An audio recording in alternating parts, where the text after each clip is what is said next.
Olá pessoal, tudo bem? Bom estar aqui com vocês, ainda que online. Queria primeiro agradecer, eu sou a Fernanda, faço doutorado em Filosofia na UFRJ e queria agradecer a oportunidade de estar aqui com vocês. Infelizmente não estou aí presente, mas é sempre bom essa oportunidade de compartilhar e, enfim, espero receber o retorno, as perguntas e comentários de vocês certamente vão contribuir com esse trabalho. Bom, meu tema é sobre o medo, uma espécie de tipologia do medo em Epiteto. E para explicar isso, para chegar nesse ponto, eu gostaria de dar um passo atrás e situar um pouco a minha pesquisa. Eu estou no doutorado agora, no mestrado, a minha dissertação foi sobre a morte em Epiteto. Então, eu fiz ali um apanhado sobre a física da morte, né, como Epiteto encara do ponto de vista estoico a morte. E fiz um segundo capítulo sobre o medo da morte e um terceiro capítulo sobre suicídio. Nesse capítulo sobre o medo da morte, né, eu começo citando Diógenes Laércio, que por sua vez cita Zenão e Crisipo, primeiro para dizer que o medo é uma paixão, né? Tanto Zenão ali e Crisipo nesse espaço de 110 a 113 do Diógenes Laércio, ele considera o medo como uma paixão junto com a dor, o prazer e o desejo. As definições de paixão variam ali. Zenão diz que a paixão é um movimento da alma irracional e contrário à natureza, ou um impulso excessivo, e já para Crisipo as paixões são juízos, né? Juízos errôneos sobre uma determinada questão, um determinado assunto. Essa parte ainda carece de maior aprofundamento, eu preciso ainda me dedicar melhor a ver como Epiteto encara. Eu não encontrei ainda uma definição de paixão em Epiteto, mas me parece que ele tende a seguir Crisipo, né? Pelo que eu entendo ali de Epiteto, parece que ele segue Crisipo, mas isso é uma hipótese ainda que eu estou investigando. Seja como for, um movimento da alma irracional ou um juízo errôneo sobre alguma coisa, o medo, em geral, né, é definido em Diógenes Laércio como a expectativa de um mal, ou seja, o temor de que no futuro algum mal, seja a morte, a fome, o exílio, a tortura, enfim. Epiteto cita questões, problemas que eram contemporâneos a ele. E nesse ponto eu aponto ali que existem dois problemas. Primeiro, porque o estoico não deve temer o futuro no sentido de que o futuro está na esfera das coisas que não cabem a ele, né? Naquela definição de Epiteto das coisas que são F-Remin ou o que é F-Remin, aquelas que estão sobre ele ou não estão sobre ele, não estão sob seu encargo. O futuro é uma delas, apesar dele não citar exatamente, mas fica bem claro, lendo as diatribes, lendo o manual, que o futuro faz parte dessa esfera de coisas. Então, claro, naquilo que é possível, o estoico se prepara para o futuro, ele não é inativo, ao contrário do que alguns imaginam, mas o temor do futuro ou do que possa acontecer seria um primeiro erro, um primeiro vício aqui que o estoico deveria evitar. Em segundo lugar, a gente tem o problema da expectativa de um mal, portanto, de que um juízo de que alguma coisa seja má. E a gente encontra em Epiteto a ideia de que, na verdade, mal é apenas o mal moral, né? É o mau uso das representações, o mau uso da proairesis. Nesse sentido, esse assunto me interessou bastante, né? E por isso trouxe para o doutorado aí esse tema especificamente do medo. No caso do medo, me chamou mais a atenção o medo da morte, porque ele fala na diatribe 3, 26, 38, passo 38, de que o medo da morte é uma espécie de mestre de todos os males do homem, né? Porque através dele se desencadeiam outros vícios, né? Ele cita ali a covardia, enfim, para evitar a morte o homem não teme em incorrer em vícios. E por isso é necessário o exercício, é necessário aplicar o raciocínio, portanto é preciso, de alguma forma, ajustar os seus juízos, ou ainda ajustar os seus desejos, ou as suas paixões, enfim, como seja. É preciso exercitar-se e, de alguma forma, aprender, não a evitar completamente, porque um primeiro movimento, um primeiro impulso, a autopreservação seria compreensível, mas o juízo de que algum mal futuro, o juízo de que alguma coisa futura possa ser maléfica e por isso se deve evitá-la, a isso deve se aplicar um raciocínio. Então, a partir disso, eu encontrei em Epiteto 5 tipos de medo da morte, especificamente. Me baseei no trabalho de William Stephens. Ele tem um artigo publicado sobre o medo em Epiteto, especificamente o medo da morte. Enfim, um longo artigo bem interessante que eu posso postar depois o link, enfim, indicar o link para vocês posteriormente. Então ele cita 5 medos da morte, né? 5 tipos de medo da morte em Epiteto. Primeiro deles, o medo da aniquilação, o medo de que não exista nada depois disso, que, enfim, que a pessoa seja aniquilada, deixe de existir, né? O medo da não existência, se a gente pode dizer assim. Em segundo lugar, o medo da mortalidade, da finitude. Em terceiro, o medo de morrer prematuramente, né? Que seria um problema do tempo da morte, a ideia de que a pessoa até aceita, ok, todos morremos, porém, a ideia de que nunca se encontra o tempo certo para isso, né? A morte nunca chega no tempo adequado, todo mundo queria um pouquinho mais de tempo aqui. O quarto, o medo do meio pelo qual se morre, né? Do processo da morte. Em algumas ocasiões a gente encontra Epiteto falando, tanto faz se é por uma telha que cai na sua cabeça, por um rato, por um soldado, por uma febre, todos esses meios levam ao mesmo fim, que é a morte, né? Então, o quarto medo desse meio, de como se morre, e o quinto, o medo da morte de outros, né? Especialmente familiares e pessoas queridas.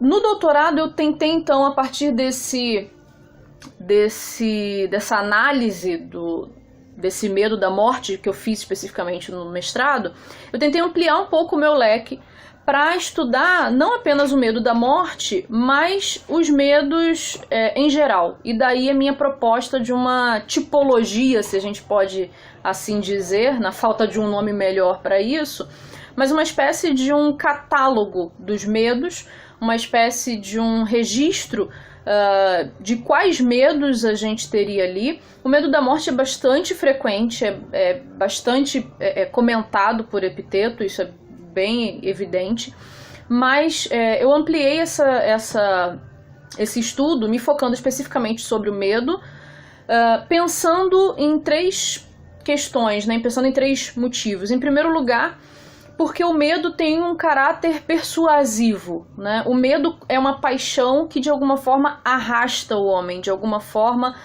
o impede de alcançar a vida virtuosa, que é o objetivo do estoico. Então,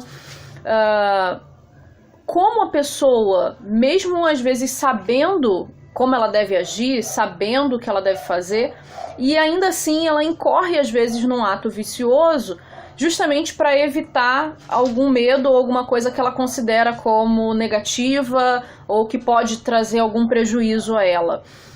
O caminho da virtude parece então ser um caminho que demanda uma certa coragem em abraçar aquilo que lhe chega, né? O Aldo certa vez comentou sobre um amor à superfície, um amor aos acontecimentos, né? O estoico aceita e abraça aquilo que lhe acontece. Então, em primeiro lugar, o meu objetivo com isso é tentar entender esse caráter persuasivo do medo, esse, vamos chamar de poder que o medo exerce sobre a pessoa, mesmo aquele que de alguma forma está no caminho de se tornar virtuoso e de exercitar essa virtude, de que forma o medo pode atrapalhar esse processo. A partir disso, então, minha proposta é fazer essa espécie de catálogo de medos que eu comentei, mas não apenas para elencar esses medos, mas pensando em como Epiteto recomenda o tratamento deles, né? A ideia de que esse progresso moral de que tanto fala o estoicismo, ele necessita de um treinamento, né? Em vários momentos Epiteto fala de treinamento, Epiteto fala de uma certa prática.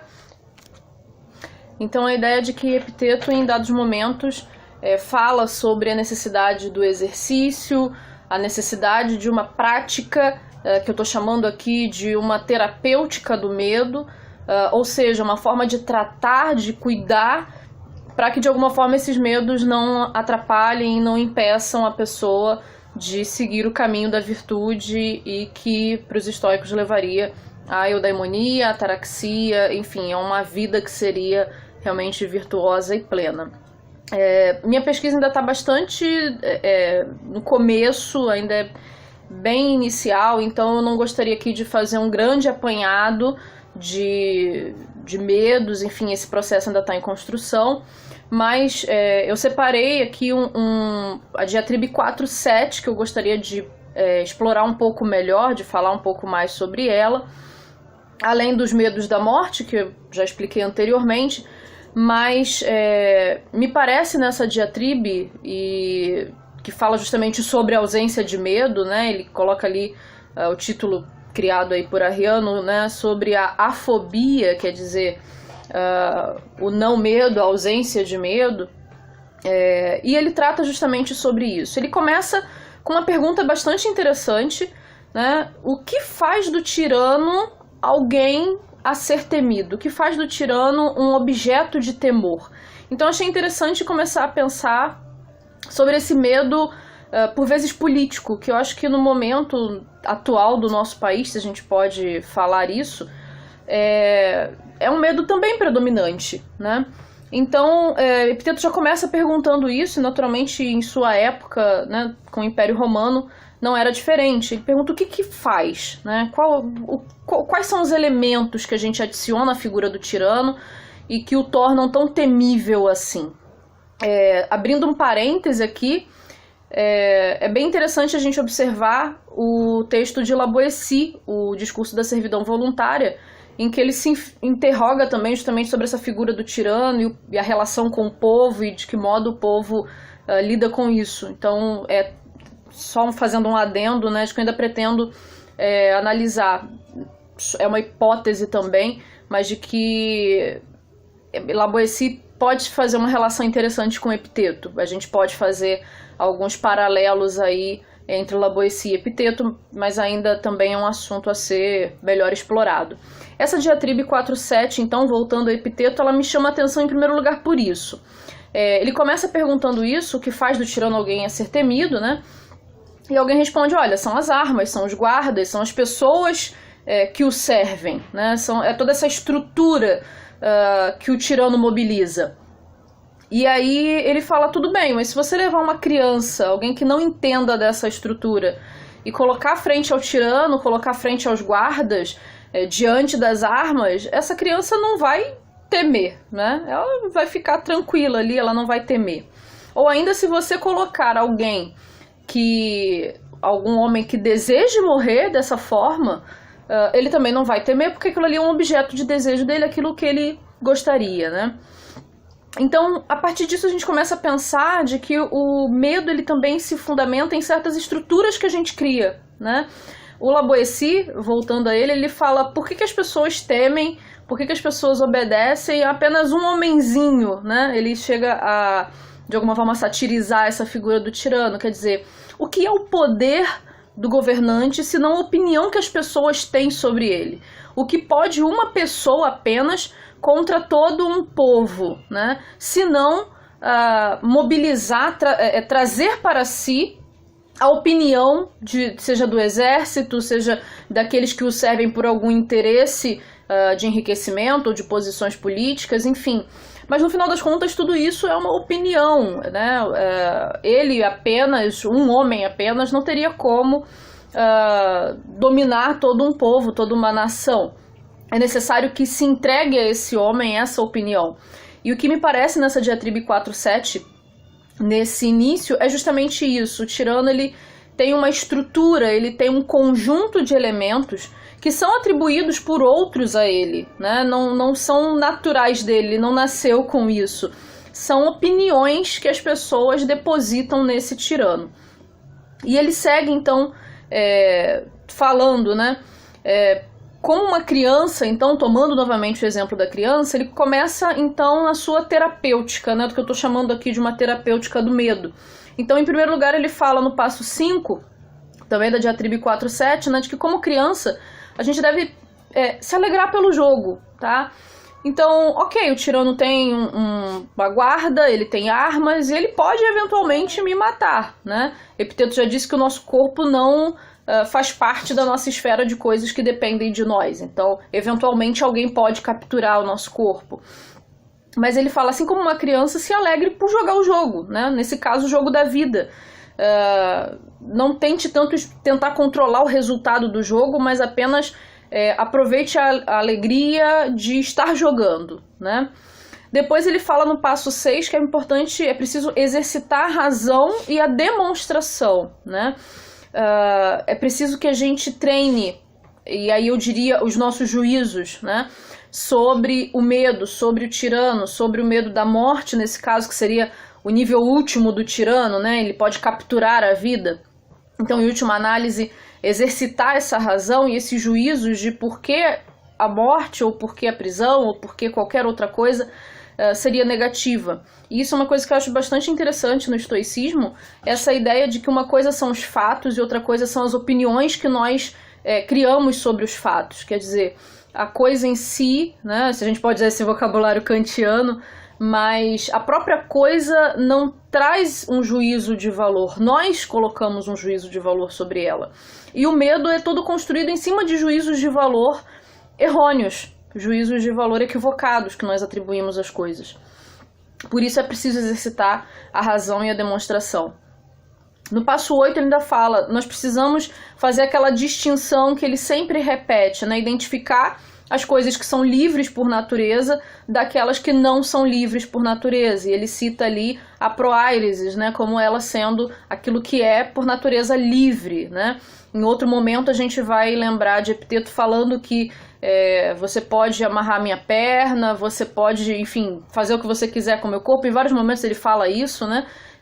Ninguém disse que você não pode fazer nada com o meu corpo, mas a minha proairesis, quer dizer, a minha capacidade de escolha, aquilo que há, esse meu estado mental, ninguém pode tomar de mim. Ele chega a dizer, nem Zeus pode tirar de mim, pode controlar.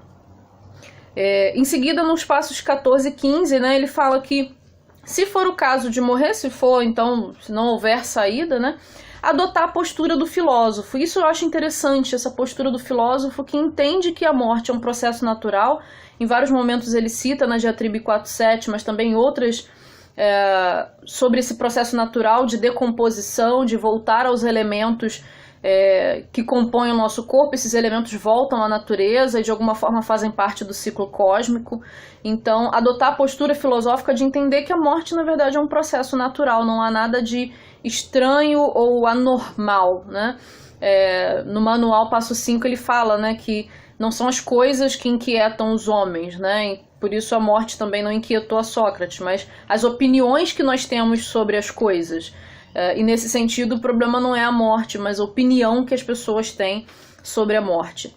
E o resultado desse processo, o resultado dessa terapêutica do medo, né, do tirano, é uma liberdade que é muito interessante porque vai além da liberdade política no sentido apenas de não ser preso ou não ser exilado ou não sofrer de alguma forma castigos do tirano, mas é uma liberdade que realmente não pode ser tirada por ninguém. Então eu cito aqui os passos 17 a 19 da Diatribe, quando ele fala, deixe os outros verem, né? Eu considerei isso e ninguém tem autoridade sobre mim.